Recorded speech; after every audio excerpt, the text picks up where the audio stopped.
আজকে করব সোয়াবিন দিয়ে আলু দিয়ে তরকারি। সোয়াবিন আলুর তরকারি কে কে খেতে ভালোবাসো একটু জানাবে। হ্যাঁ, অল্প একটু কপি ছিল, কপিটাও আগে সেদ্ধ করে নিয়েছি। কপি আর আলু, সোয়াবিন।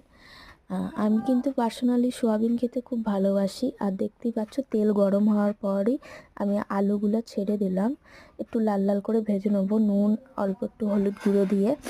আর তারপরেই আলু ভাজার পর আমি দিয়ে দিলাম তেলে গোটা জিরে, তেজপাতা, একটা শুকনো লঙ্কা আর অল্প একটু টমেটো আর আদা দেব। আর সাথে নুন হলুদ যা যা লাগে, লঙ্কা, কাশ্মীরি লঙ্কার গুঁড়ো দিয়ে নাড়াচাড়া করব। চলো ভিডিওটা দেখো, তাহলেই বুঝতে পারবে।